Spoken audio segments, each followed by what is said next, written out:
Madame, Monsieur, chers internautes, bienvenue dans votre émission 4e de couverture. Aujourd'hui, l'auteur que nous avons invité a publié 3 ouvrages.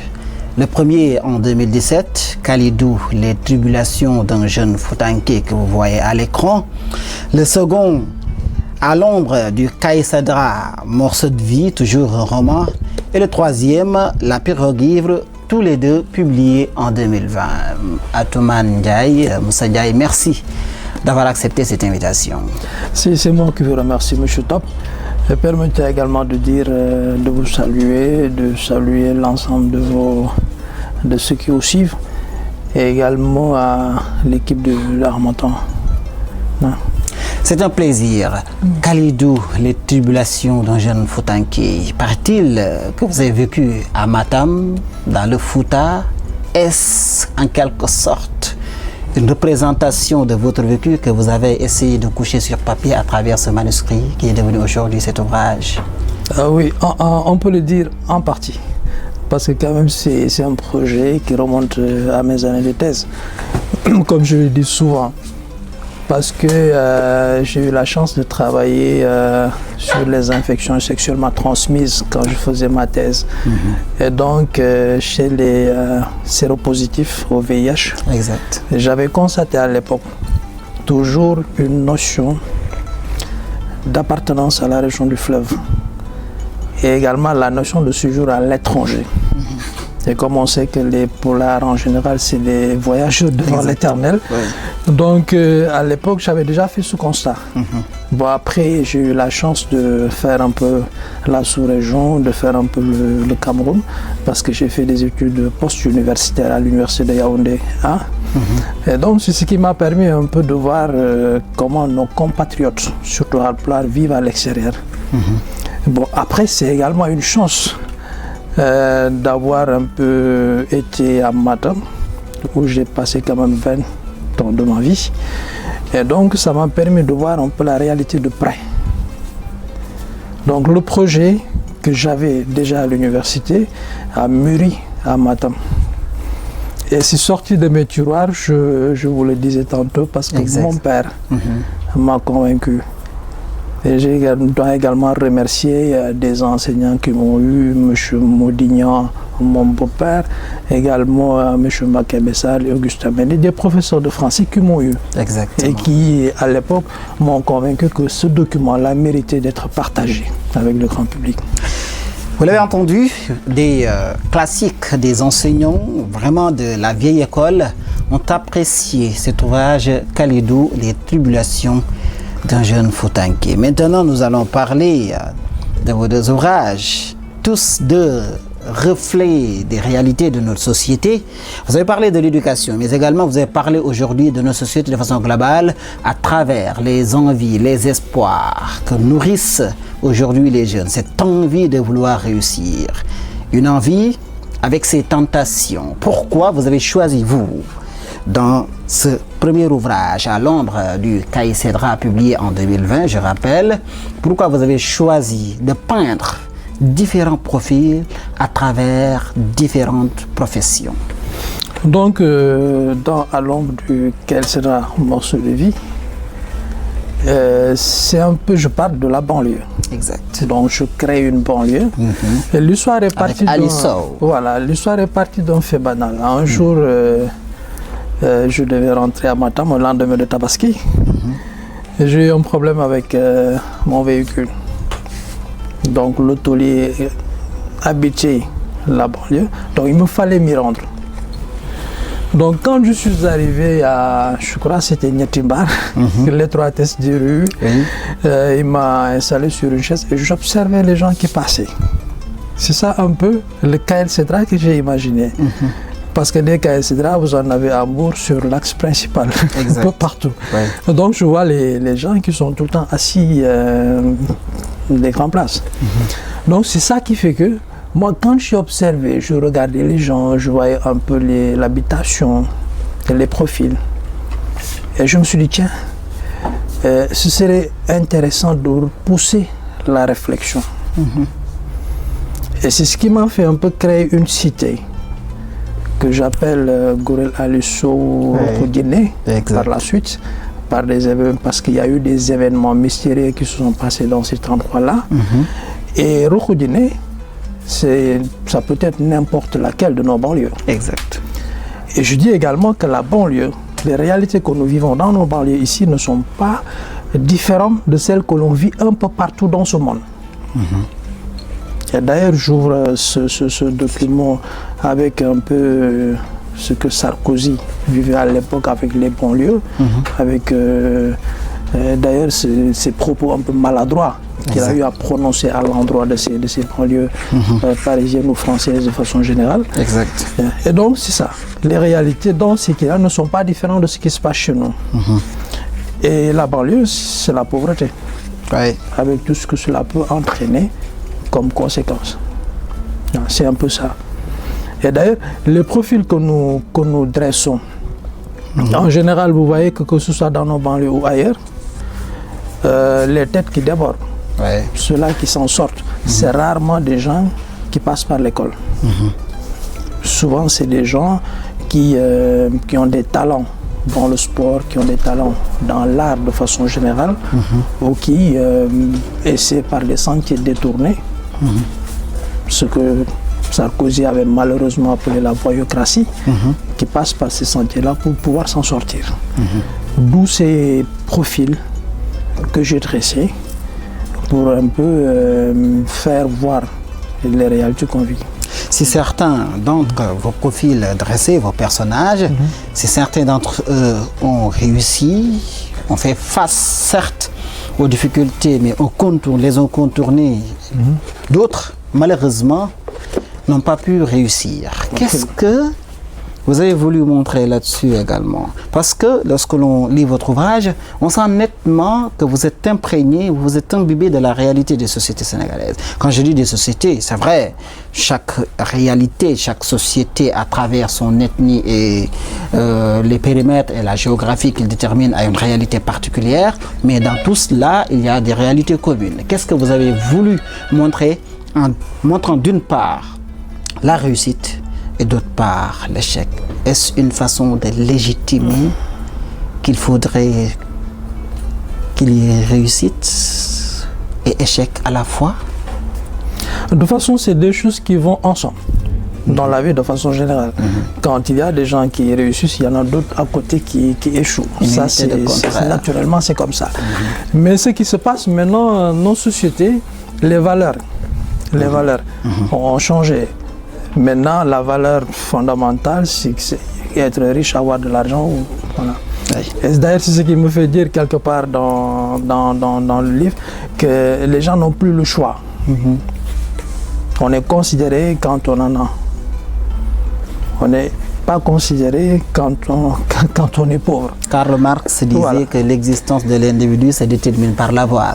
Quand tu as, tu es, et quand tu n'as pas, tu n'es pas. Et pour être, il faut avoir. Il faut avoir. C'est exactement. Et maintenant, c'est une vérité incontournable. Et c'est ce qui fait que, par exemple, quand vous êtes dans des milieux un peu défavorisés, quand vous n'avez pas la chance d'avoir de bonnes écoles à côté, quand vous ne pouvez pas réussir par des études, mais forcément, vous êtes obligé également de réclamer votre place au soleil. Et en général, ce que les gens... Je décris le personnage de Plinchou, de Toch.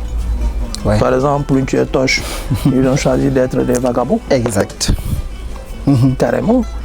Et d'ailleurs, Plinchou, tout au début, Plinchou dit que oui, quand des gens sont autour d'un plat et que des gens s'imaginent pouvoir plonger les deux mains et la tête à la fois dans le plat, mais qu'ils ne s'étonnent pas de recevoir une gifle derrière.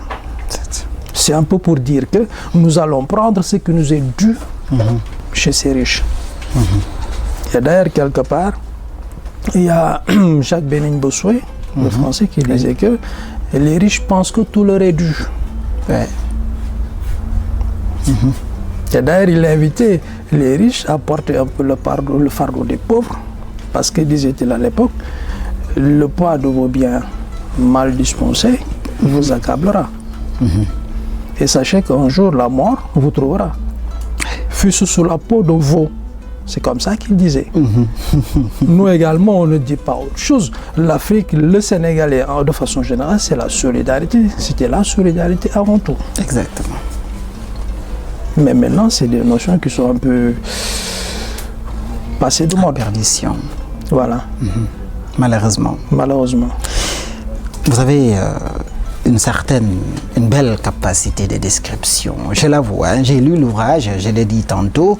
Lorsque vous décrivez, lorsque vous faites le portrait de vos personnages, il y a une parfaite maîtrise de vos personnages, des caractères que vous leur donnez. Est-ce un rappel à vos lectures, au réalisme, ou bien est-ce votre appartenance à la vieille école, ou bien est-ce votre entourage des Modignans, des professeurs classiques, des enseignants de la vieille école? Qu'est-ce qui explique aujourd'hui cette aisance que vous avez dans la description, selon vous? Oui, il y a tout ces temps condensés, c'est le tout à la fois. Quand on a eu la chance de côtoyer ces grands messieurs dont vous parlez, forcément ça déteint sur notre façon de faire. Il y a également qu'après avoir beaucoup lu les autres, forcément également on acquiert une certaine façon de faire, bien que nous essayons un peu de frayer notre propre chemin. Exact. Voilà. Et quand vous voyez un peu, il y a quelqu'un qui disait que la culture, c'est ce qui reste quand on a tout oublié. Ce fond-là, que l'autre définit comme étant la culture, il y a de l'autre côté quelqu'un qui dit que l'esprit culturel est, pour ainsi dire, composé de tous les esprits des siècles précédents. C'est un peu la vieille école. Exact. Et c'est cette soif un peu, cette envie de connaître, cette envie de savoir. D'ailleurs, vous m'avez vu tout à l'heure payer des romans dont j'ai entendu parler. C'est un peu ça. Et forcément, ça déteint sur notre façon de faire. Exactement. Mais, Monsieur Ndiaye, vous avez parlé aujourd'hui dans cet ouvrage-là, vous nous avez en tout cas montré un quartier pauvre créé par Ali Sow, mais dans cette pauvreté, vous y avez montré une certaine harmonie, un bonheur en tout cas dans la pauvreté. Comme qui dirait qu'on a tendance à croire qu'ils se plaisent dans leur situation. Mais oui, parfaitement, parce que je dis souvent que être à l'aise, être épanoui, ça n'a rien à voir avec la taille du portefeuille. On peut être à la fois très épanoui dans la pauvreté la plus totale, comme dans la richesse la plus totale aussi. Exact. Et d'ailleurs, c'est pour ça que quelque part, je dis que en décrivant un de mes personnages grands, quelque part, qui est très riche et malheureux. Et quelque part, je dis que être riche et malheureux, c'est un oxymoron improbable. Parce que justement, les gens ne peuvent pas s'imaginer qu'un riche soit malheureux. Dans La Pirogue Ivre, je décris beaucoup de stars qui sont bien entourées. Nous allons y revenir d'ailleurs. Bien entourées, mais qui quand même vivent des malheurs, ce qui les fait verser un peu dans la drogue et tout. Et parfois, c'est des gens qui se donnent la mort parce qu'ils ne se sentent pas bien dans leur vie. Donc la pauvreté unit son monde. Et il y a énormément de gens qui, pour rien au monde, ne changeraient leur vie ou leur vie en banlieue. Ceci nous servira de pont pour parler de La Pirogue Ivre. Ici, vous avez mis en évidence les valeurs, l'éducation, mais on y sent une certaine reconnaissance. Comme si vous rendiez hommage, parce que tantôt vous me disiez que vous étiez entouré, vous êtes toujours d'ailleurs par des personnes qui ont fait la vieille école, des enseignants, vraiment. Alors, nous sentons qu'ici, par exemple, Iliman Beng, enseignant à la retraite, maniaque de l'éducation dans toutes les acceptions du terme, tente vaille que de résister à la furie des vagues destructrices et de conduire sa barque à bon port. La suite, vous nous dites, Abdoulaye, digne fils de son père, traîne sans lanterne sur sa sortie et pose un diagnostic détaché, froid, lucide, perspicace et surtout très profond sur le mal qui l'arrange.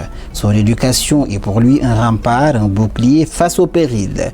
Ces situations qui frisent l'anomie, si ce n'est déjà le cas. Vous avez voulu rendre hommage aux enseignants de façon générale. Et souvent je dis que la plus belle récompense qu'un enseignant peut avoir, et je reprends un peu ce que le professeur disait, il disait qu'un grand dont les petits deviennent grands devient très grand. Un grand dont les petits deviennent grands devient très grand. Exact. Et c'est la plus forte récompense qu'un enseignant peut avoir. On ne pourra jamais rémunérer un enseignant. Jamais.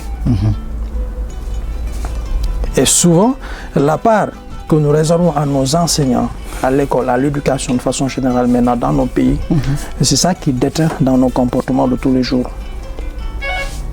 On vous parle du Sénégalais comme quelqu'un d'indiscipliné. Et souvent je dis que entre l'indiscipline et ne pas savoir, le Wolof fait bien la différence entre Yaradikou et Kouhamadi. Quelqu'un qui ne sait pas. On vous dit souvent que oui, nul n'est censé ignorer la loi, mais qui connaît la loi dans ce pays? Ok? Et éduquer. Je reviens toujours à l'éducation parce que je dis que éduquer au sens, je dis dans toutes les acceptions du terme. Parce que vous avez l'instruction qui donne des compétences dans un certain domaine, mais vous avez également éduqué au sens éducaré du terme, qui veut dire conduire vers.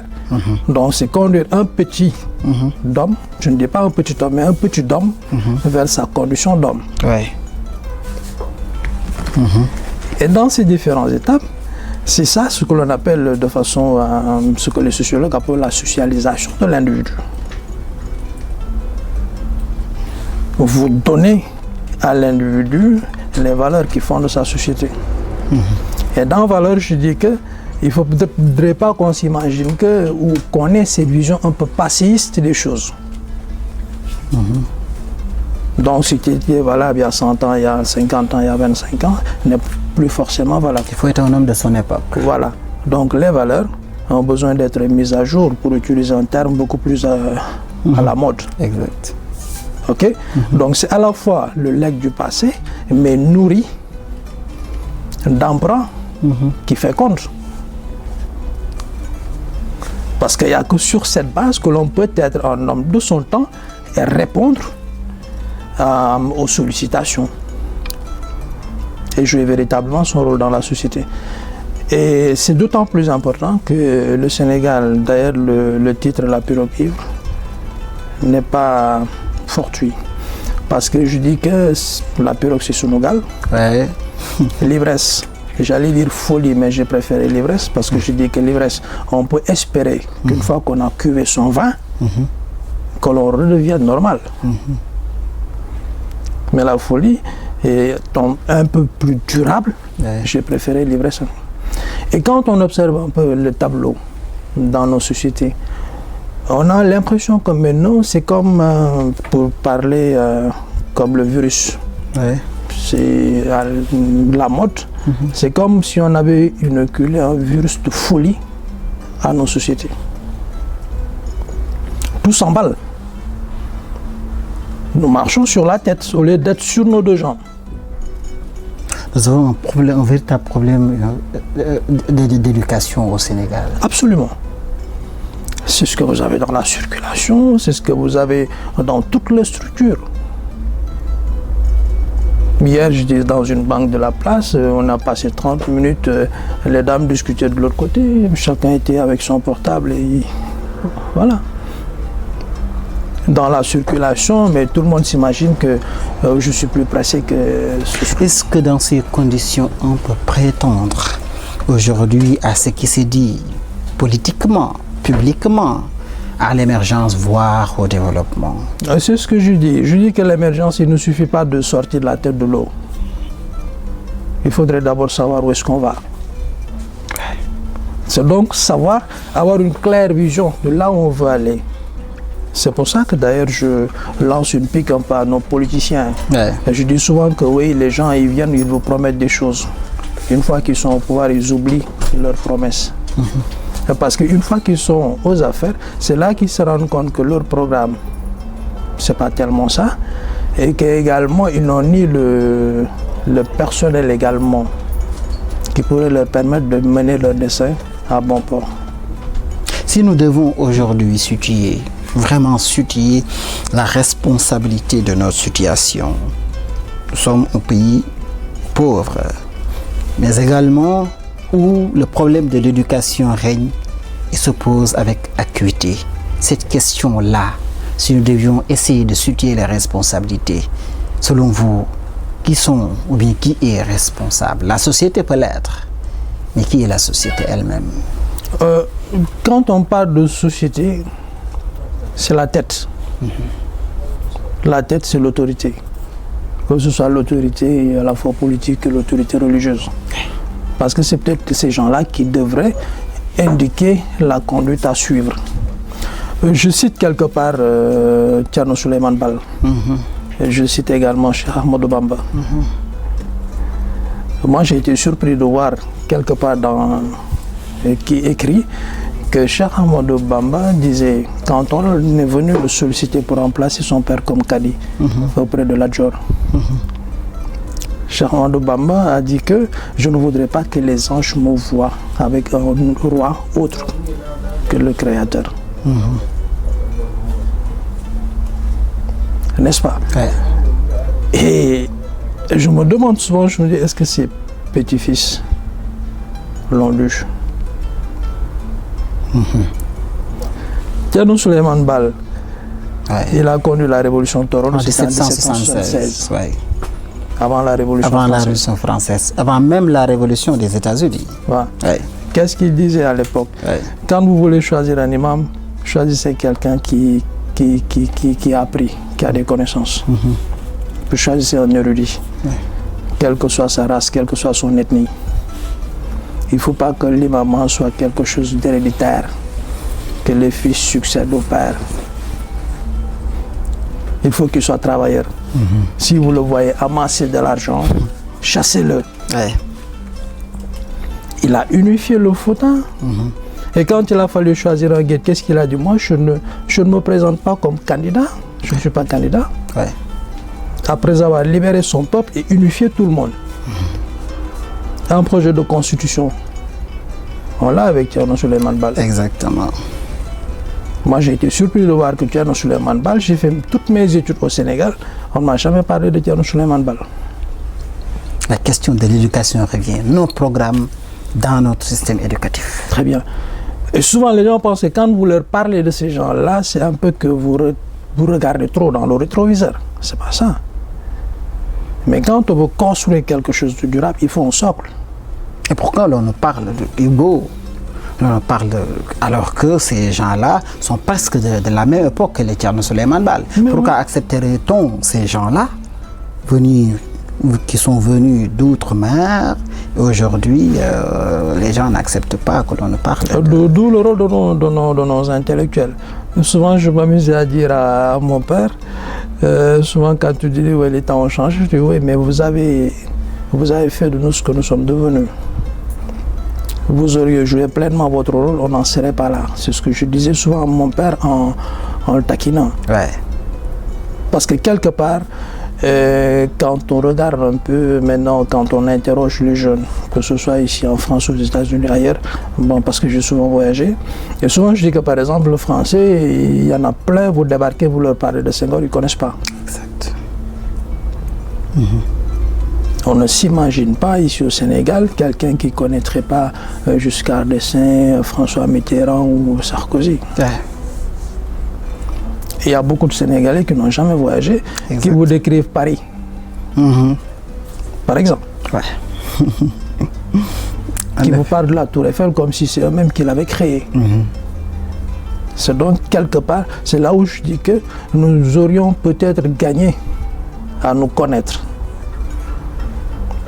Parce que nous connaître nous permettrait par exemple d'aller au rendez-vous du donner et du recevoir, comme disait Senghor, en sachant réellement ce que nous allons y chercher. Et également en proposant à la culture universelle des choses. Notre apport. Voilà. D'autant plus que lorsque l'on parle de civilisation, nous en sommes les précurseurs. Oui. Quand je dis nous, je parle de l'Afrique. Mais quand on vous dit que tu fais partie de l'Afrique, et qu'actuellement l'Afrique est obligée d'aller tout chercher ailleurs, il y a problème. Il y a peut-être quelques petites années derrière nous, on se glorifiait de notre éducation, de nos valeurs. Aujourd'hui, lorsque l'on fait le rappel, avec parfois même un brin de souvenirs, mais surtout parfois de regrets, là où nous en sommes aujourd'hui. Selon vous, est-ce possible, peut-être pas de faire un retour en arrière, mais de faire un rappel de ce que nous avons toujours été pour que notre société puisse s'adapter à ce que nous sommes réellement, bref, à notre identité? C'est ce que je dis, parce que là, il y a d'abord une prise en charge à la fois individuelle et collective. Et d'ailleurs, c'est pour ça que je dépeins un peu Eliman Beg, qui à défaut de pouvoir changer le monde, essaie au moins de changer son entourage. Ouais. Il essaie donc de résister à la furie des vagues, comme je dis, et il se dit que, mais en les éduquant, en leur dotant d'une certaine culture, certainement ils pourront mieux ingérer ce qui leur vient d'ailleurs. Et c'est pour ça que quand nous voyons Abdoulaye, c'est quelqu'un qui se dit, oui, je vais m'investir en politique, parce que si je ne suis pas là où la décision se prend, je ne peux pas influer sur le cours des choses. Mais malheureusement, il se rend compte qu'il est trop seul dans cette faune. Et d'ailleurs, c'est ce qui fait que vers la fin, on ouvre sur un constat, le chaos, mais on sort également par l'espoir, l'espérance, en se disant que oui, la boîte de Pandore, elle a été ouverte, les mots se répandent sur la terre, mais il y a toujours l'espoir au fond de cette boîte. Et on peut espérer toujours que demain sera, voilà, enfin, un jour heureux. Madame, Monsieur, chers internautes, notre invité du jour, je le rappelle, est Atoumane Ndiaye. Il est docteur en pharmacie, diplômé de l'université Cheikh Anta Diop. Il est aussi l'auteur du roman Kalidou, les tribulations de jeunes Foutanké, À l'ombre du Caï Cédra et La pirogue ivre. Monsieur Ndiaye, mon technicien, me rappelle depuis 5 minutes que nous sommes à la fin de l'émission. Déjà, le temps passe vite. En tout cas, merci vraiment d'avoir accepté cet échange vraiment fructueux. Votre dernier mot? Oui, c'est de vous remercier parce que c'est véritablement un plaisir. Quand on écrit déjà, c'est qu'on veut échanger. Exact. Ok, et donc échanger sur nos ouvrages, c'est toujours avec plaisir qu'on le fait. Et vous féliciter également parce que je vois le très beau travail que vous faites. Merci. Je vous ai souvent suivi avec d'autres auteurs. Je vous disais que dernièrement, je vous ai suivi avec M. Sidi Sow. En effet. Voilà. Donc c'est de vous encourager, de vous féliciter, de vous souhaiter le meilleur pour la suite. Remercier également toute l'équipe de Ahmad en Senghane particulièrement parce que je sais qu'ils se donnent beaucoup pour la promotion de ces auteurs. Voilà, merci. Cette émission entre dans le cadre même de cette promotion. Madame, Monsieur, chers internautes, vous l'avez vu, vous l'avez suivi, il s'appelle Atoumane Ndiaye. Son premier ouvrage est publié en 2017. Aujourd'hui, en 2020, il en est à 3. Souhaitons en tout cas qu'il en soit à près d'une vingtaine d'ouvrages, et c'est bel et bien possible. Madame, Monsieur, chers internautes, merci d'avoir suivi cette émission et à la prochaine.